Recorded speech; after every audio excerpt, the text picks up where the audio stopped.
Greatness of a nation and its moral progress can be judged by the way its animals are treated, said by the great Mahatma Gandhi. Good afternoon, everyone. Today I'm going to speak about pangolins. Many people have never even heard of a pangolin, but they are one of the most poached animals in the world. Pangolins are truly unique. They are covered in overlapping scales, making them look like a walking pangolin or a small dragon.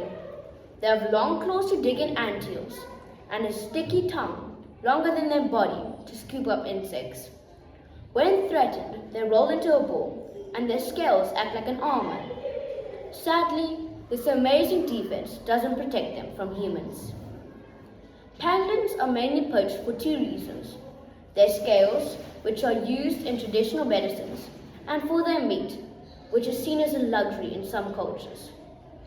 Even though their scales are made of the same material as our fingernails and have no proven medical value, thousands of pangolins are still killed every year.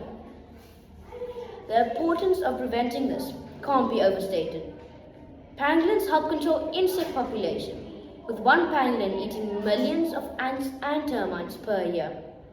Without them, ecosystems would lose balance and there would be loss of biodiversity. Farmers could face more crop damage from insects. Protecting pangolins means protecting nature's balance. But pangolins aren't the only victim of wildlife crime. Rhinos are poached for their horns, which is falsely believed to have healing powers or used as a status symbol. Like pangolin scales, rhino horns are made of keratin. Yet, this false belief has driven rhinos to the edge of extinction. Fish too are overexploited. Illegal fishing practices like fine mesh nets, poisons, or overfishing endangered species are destroying oceans and rivers, threatening food security for millions of people. All of these crimes have one thing in common: human greed. Whether it's for luxury, profit, or false belief, human activities are pushing animals and ecosystems to collapse. The negative impacts are huge. First, species are disappearing, reducing biodiversity. Second, ecosystems are damaged. For example, if pangolins were to disappear, insect numbers would rise. If rhinos suddenly vanished, grassland ecosystems will change. Third, wildlife crime fuel illegal trade networks, often linked to other crimes like smuggling.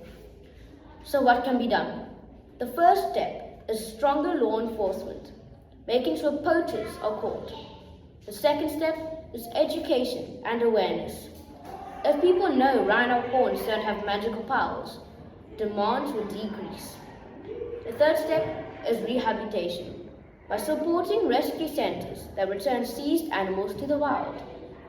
Communities living near wildlife need alternatives, like ecotourism or sustainable farming, so they don't rely on poaching for money. In conclusion, wildlife crime is not about losing animals, but it's about losing the balance in our natural world. Every species has a role, and when we interfere with human greed, we all suffer.